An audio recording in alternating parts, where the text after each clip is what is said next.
Friends, श्रुति कक्षा में आप सभी का स्वागत है। आज हम मेट क्लास की बुक बसंत पढ़ेंगे। उसमें कविता है सुदामा चरित। आज मैं वो पढ़ाऊंगी। सुदामा चरित का पहला पैराग्राफ देखिए। सुदामा चरित है कृष्ण और सुदामा की दोस्ती थी। आप लोग जानते होंगे कि कृष्ण और सुदामा में बचपन से दोस्त थे और उन्हीं की कहानी एक जगह कृष्ण जब सुदामा की स्थिति बहुत ही ज़्यादा खराब हो जाती है तो उनकी पत्नी क्या बोलती है कि आपकी जब मतलब एक दिन बात करते रहते हैं करते रहा तो उपदेश दिए ऐसो कहो सुदामा एक दिन कृष्ण हमारे मित्र करते रहा तो उपदेश दिए ऐसो प्रमुचित। यानी सुदामा एक दिन अपनी पत्नी से जिक्र करते हैं कि कृष्ण हमारे मित्र हैं तो बोलते कि जब इतने बड़े मित्र जब इतना बड़ा आदमी तो मुझे पास जाकर क्यों नहीं कुछ मांग लेते जब हमारी स्थिति इतनी खराब है। तो वही उसी समय भेजती है सुदामा को द्वारिका में। वहाँ जाते हैं कृष्ण भगवान के पास। उसी समय का ये वर्णन है। देखिए क्या क्या लिखा हुआ है। नरोत्तम दास क्या लिखे हैं। पहले फर्स्ट पैराग्राफ में आप लोग को सुनाती हूँ। सुदामा का चरित्र के विषय में चित्रण किया गया है। सुदामा का मन कैसा है, कैसा चरित्र है। सुदामा चरित्र का मतलब होता है चरित्र। चरित्र यानी चरित्र। इनके कवि कौन है। नरोत्तम दास हैं।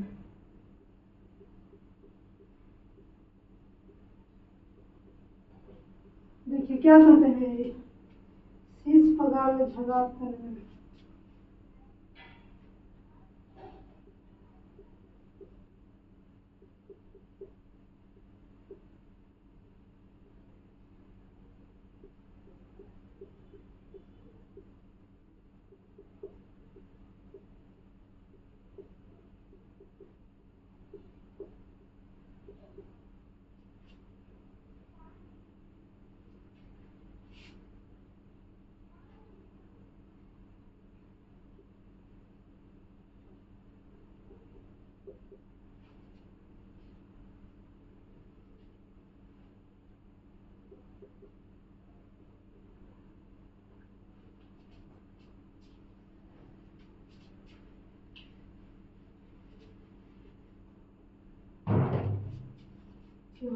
नहीं है क्या।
देखिए क्या है सुदामा चरित्र, देखिए क्या है, क्या स्थिति है।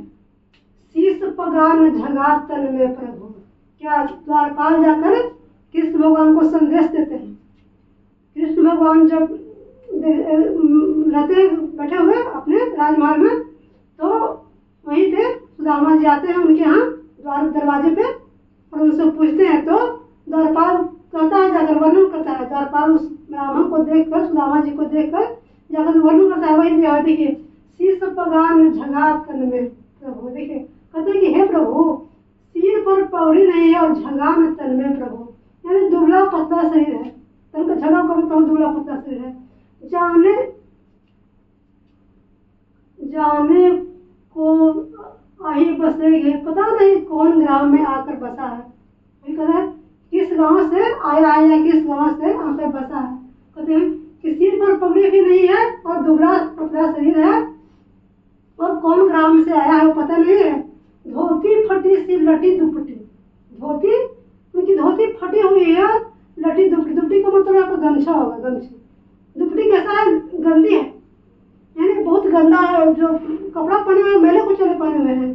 पाना की नहीं सामा, पाना मतलब होता है जूता, पाए मैंने पैर, पैर में जूता भी नहीं है, यानी खाली नंगे पैर हैं वो। द्वार खड़ियो द्विज दुर्बल एक, द्विज मतलब ब्राह्मण, द्वारे पर एक दुर्बल सा ब्राह्मण खड़ा है। रहो चकी सो वसुधा अभिराम है सुंदर वस्तु, ठीक है। और द्वार पर आकर खड़ा है प्रभु, और जो सुंदर महल को देखकर चकित है, इसकी सुंदरता को देखकर चकित है। पूछत दीन दयाल को धाम, दीन आपका धाम पूछता है, आपको पता पूछते हैं और अपना नाम बतावत अपनो नाम सुदामा। कृष्ण भगवान के पास जाके द्वारपाल कहता है, क्या कहता है कि महाराज एक ऐसा व्यक्ति आया है जिनकी धोती फटी हुई है, सिर पर पगड़ी भी नहीं है, पैर नंगे पैर आ गया है और वो आपका पता पूछ रहा है और अपना नाम सुदामा बता रहा है, उसका नाम सुदामा है। तो कृष्ण भगवान वहां से क्या करते हैं, दौड़े हुए आए थे। अगला देखिए, अगला प्रश्न वही है। तो कृष्ण भगवान जो इतना सुनते हैं तो वहां से दौड़ कर आते हैं। देखिए इसका व्याख्या हम कैसे लिखेंगे, कैसे लिखेंगे इसका व्याख्या। नरोत्तम दास जी कहते हैं कि कृष्ण मतलब उस तरह से व्याख्या किया गया कि सिर पर द्वारपाल जाकर कृष्ण भगवान को बताता है, सुदामा की पूरा छवि बताता है, कृष्ण भगवान के सामने उतारता है। और इस तरह से जो बताया इतना है कि सिर पर पगड़ी नहीं है, दुबला पतला शरीर है, उनके पैर में जूता भी नहीं है, धोती फटी हुई है, गमछा गंदा है। इस तरह से एक ब्राह्मण आकर दरवाजे पे खड़ा है और अपना नाम सुदामा बताते हैं। इस तरह से लिखेंगे हम। चलिए देखिए आगे की पंक्ति।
जब कृष्ण भगवान दौड़े हुए द्वारपाल की बात सुनकर आते हैं, यानी द्वारपाल की बात सुनकर कृष्ण भगवान दौड़े हुए द्वार पर अपना आते हैं, तो देखते हैं कि सुदामा जी की स्थिति एकदम खराब, वैसे ही हालत में खड़े। तुमको देख कर लहूलुहान हो जाते हैं, एकदम हृदय उनका लहूलुहान हो जाता है, एकदम करुणा से भर जाता है, दया से भर जाती है। क्या कहते हैं, ऐसे बेहाल बेवाइन सोपन। बेवाइन का मतलब कहता है जब पैर में कट जाता है, पैर फट जाता है, ठंडा का मौसम किसको होता है, या जिस भी कारण से भी वो बेहाल बेवाइन सोपन, पैर में फटा हुआ उनका पैर है, उनका पैर किसका पैसा है, बेवाइन फटा हुआ उस पर है।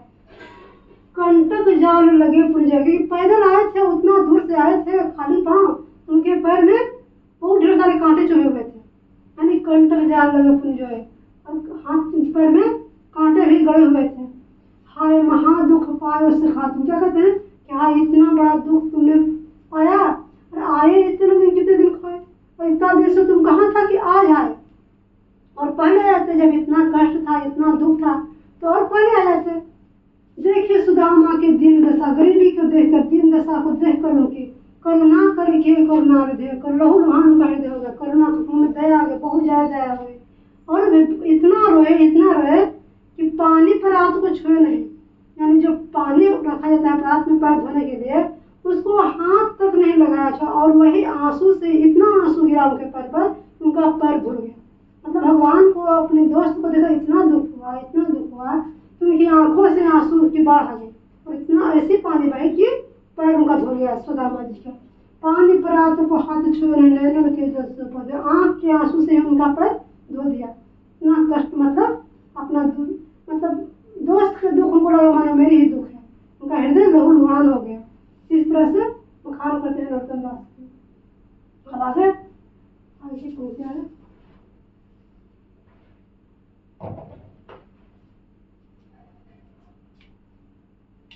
इसकी व्याख्या आप लोग को, व्याख्या अगर चाहिए अच्छा से तो आप लोग कमेंट बॉक्स में लिख सकते हैं, और बाकी के अगले वीडियो में मैं बनाऊंगी।